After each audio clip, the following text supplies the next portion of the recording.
How is a murder arranged in the organization?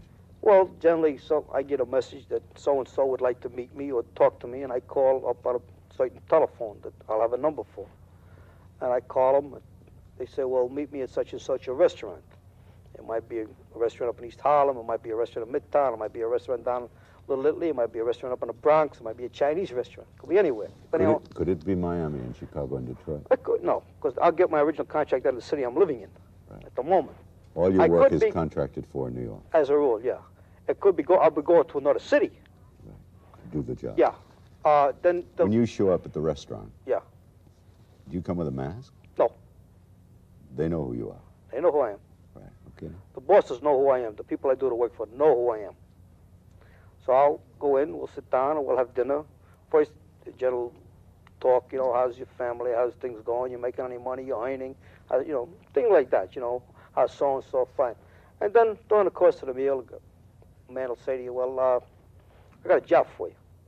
That's all right, what is it? This is, so-and-so wants such and such done. All right, go ahead, you know, how much? He said, well, what's it worth? So I said, all right, 20,000. Done. Before I leave the restaurant, I'll have my 20,000. Now, wait a minute. What's the price for murdering a man? Now, today is 20 G's. Flat 20? Flat 20 G's. No matter who it is? No. If it's somebody exceptional, it's more. Like when they wanted to hit Joey Gallo, the price was 50 grand. And I turned it down. Why did you turn it down? Because I liked Joey Gallo. He was a good friend of mine. He was an honorable kid. I don't care what any of these monkeys got to say. Okay. They agree on the price, $20,000. Right. Is a contract signed?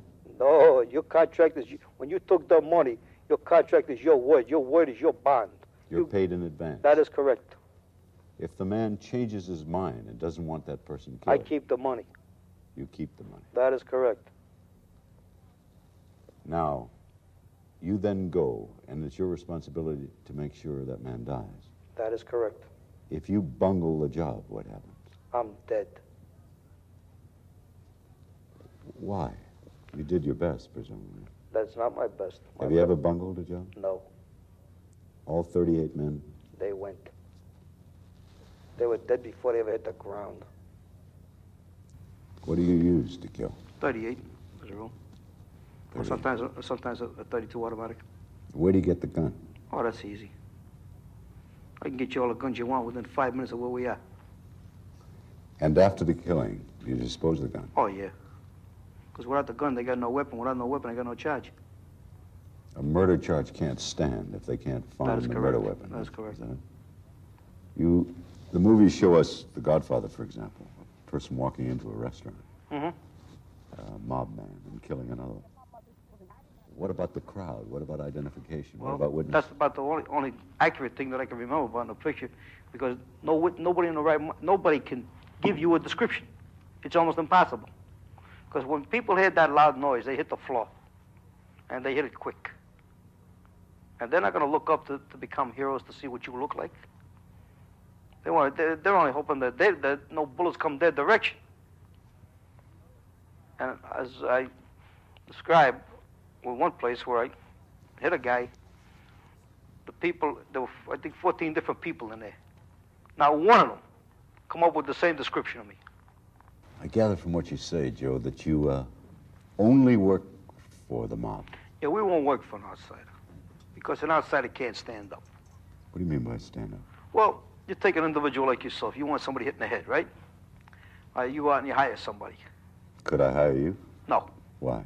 Because you're an outsider. I can't work for you. Is it against the rules of your organization? Yeah, basically, it's against the rules because we ain't supposed to work for you. That's number one. Number two, the cops start asking you questions. They'll turn you every way but loose. You cannot stand up. You will not take the pressure. You'll go. And I'm in a jackpot.